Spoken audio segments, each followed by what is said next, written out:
Have you ever looked down and realized your shoes were untied? Were you able to fix them? Imagine when you were a child before you knew how to tie a shoelace. How did you learn? Most likely someone had to teach you. And this is what I want to do today. Today I want to show you how simple it is to tie a shoe. You really have to know this to be successful. So, to do this, I will take you through each step of 2 different shoe tying processes. But before we can start tying our shoes, we need to gather our materials. So first, you need to get a shoe to practice on. And second, we need some laces. So when you get your shoe, make sure that it is a shoe that has laces and not a flip-flop or something else similar to that. An important part of the lace is the end with the plastic on it. According to Ian Fegan, sometimes referred to as Dr. Shoelace, this part is called the aglet.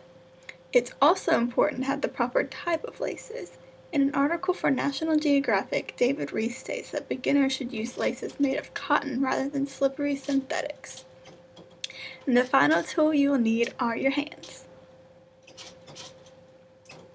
So after you have gathered your materials, it's time to learn the first method. And this method is just the traditional method of tying your shoes. So step 1 is to cross your laces. You take one lace and then loop it under the other, and after that, pull tight until the laces are touching the tongue of the shoe.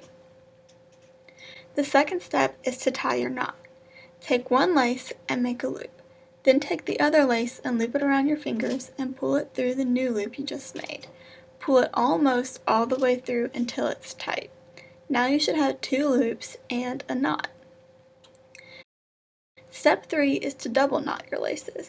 This step is optional, but I always like to do it to be sure my shoes won't untie. Essentially, you are just repeating step 1 again, except this time you're going to cross the loops instead of the unlooped laces. And now we'll move on to the next method, which is the bunny ears method. The first step for this method is to cross, which is the same as before. You cross the laces and then pull. And the second step is to make the loops. You will take each lace and make a loop or a bunny ear. Now you will cross the 2 loops just like we did when we did the double knot last time. And that's the bunny ear method. Now you have learned 2 different ways to tie a shoe. You will always be prepared when your shoe comes untied, or you can use your knowledge to help a friend. I hope this has helped you learn a lot. Now, go tie some shoes.